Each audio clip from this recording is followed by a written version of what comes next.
Did you watch much of the Olympics at all? I tried to. Anything specific you kind of were more Well, interested of course, I couldn't turn away from the soccer. That was exciting. What else? I like the beach volleyball. Only the men's, right? in? What's up with John? I didn't even know he was here. John, everything okay?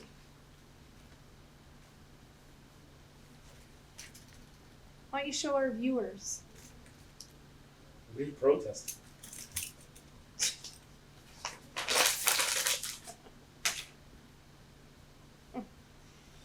What'd you do, Jim? Me? Simon is being mean. How am I being His stupid edits. You didn't spell Oh, you it mean right. like the stuff at the beginning? You didn't spell it right. I want an apology, One Piece. I want. Yeah. Simon, apologize so we can move on. As a young man, heard the sky's the limit. First thing first, I'ma break through the ceiling. One life jam, but it feels infinite. One life damn, then I better go get it. This podcast is being brought to you by the Reyes Group at IA Private Wealth. That is made up of myself, John Reyes, a wealth advisor, and Jillian Seguin, an associate wealth advisor. Yes. Welcome to Bearable Conversation with John and Jill, Reyes Group at IA Private Wealth. Way to go. Perfect. Thank you. Okay, today's topic Is why are you so poor, John? you Why can't you If afford advisors, to buy I have pants to, and a suit like the rest of the advisors? because I don't want to. Okay, if advisors are so smart with money, why aren't they super rich? And why should I take advice from somebody who isn't super wealthy?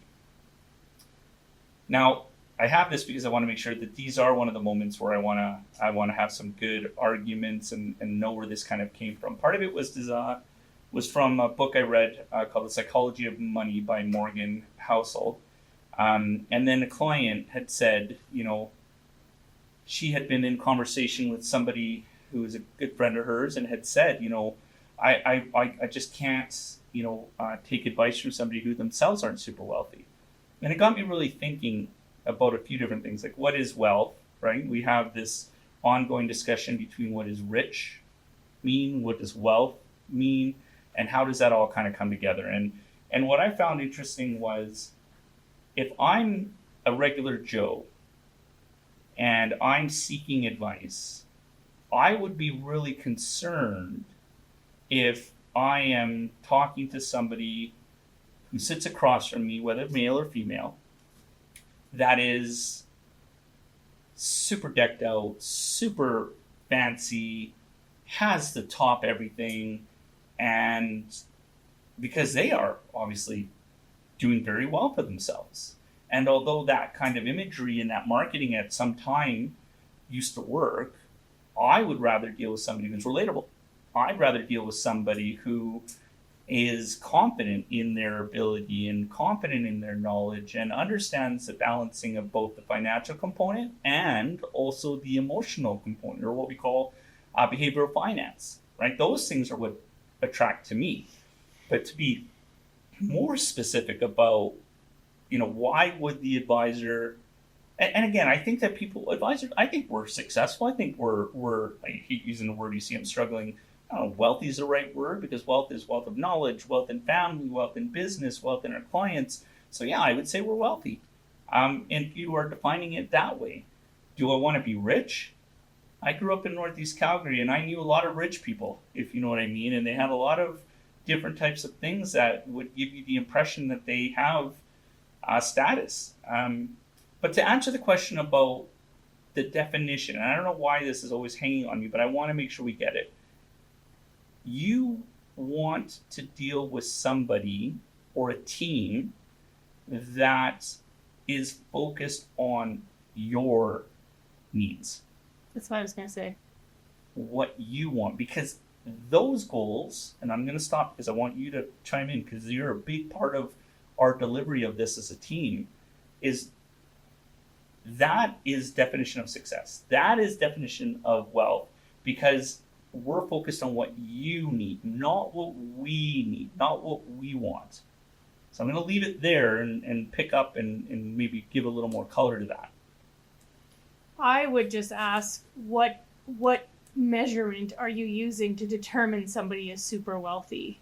I would argue that based on my experience, having worked in retail banking from 2003 all the way through the investment business and where we are now, the clients that we have worked with that have the most money show it the least. That's right. They have the most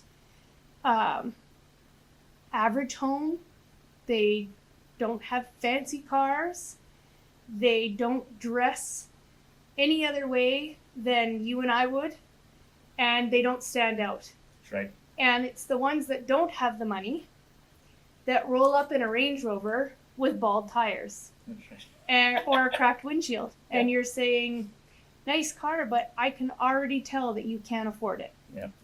So if you're trying to pick an advisor based on what they're wearing, and that's going to be your determination of wealth, because for sure as heck they're not going to show you their investment statements, then again, I don't know that should be your indicator of whether or not they're successful or not.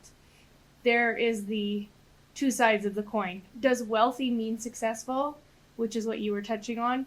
When we talk about our 3 pillars, service, strategy, and success, nowhere in there, I hope you can cut that out. Yeah, that's on your mind. When we today, talk Jill. about our pillars, service, strategy, and success, nowhere in there are we talking about rolling in dough. No. So that would be my first point. My second point would be, I would be curious about your advisor if they were ultra wealthy, because what are they collecting from you? How much are you paying them, and how much are all their other clients paying them?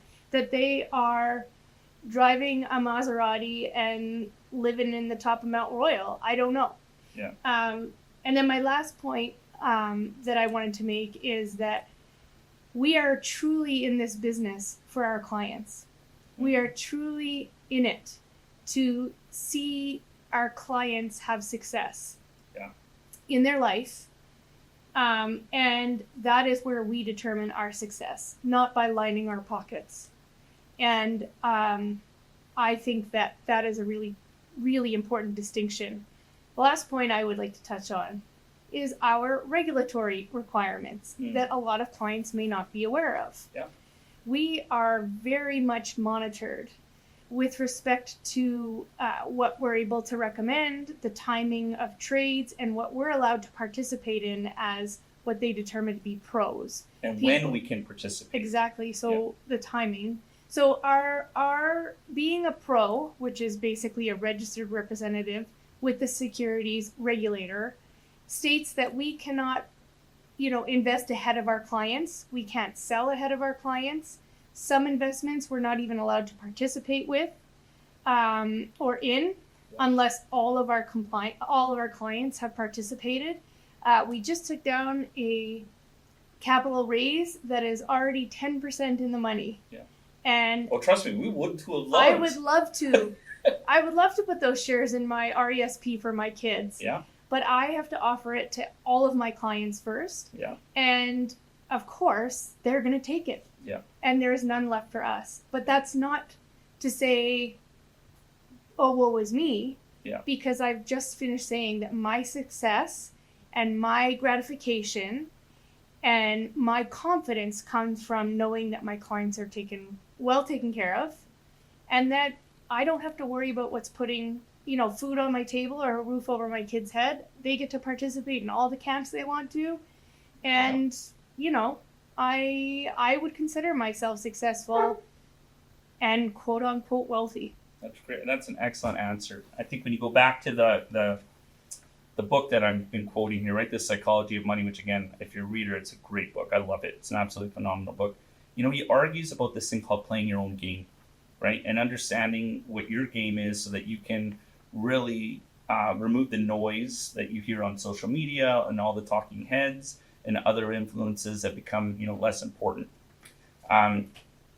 Failure too is a word that, when I talk about this with my kids, and you've heard me say it to, Chloe, who's Jill's daughter, my goddaughter, I talk about there's winning and then there's learning. I don't believe in failure. Failure is not a word that I like, but failure is part of life. Failure is part of being an advisor, right?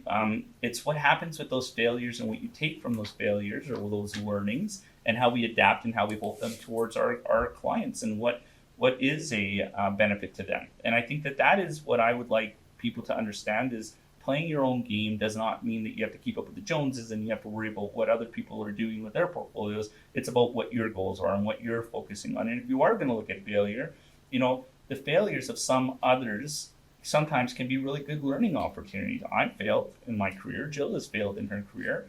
And we've come back up. Okay. We have come back and been able to use those opportunities to reinforce what is important in our clients' lives.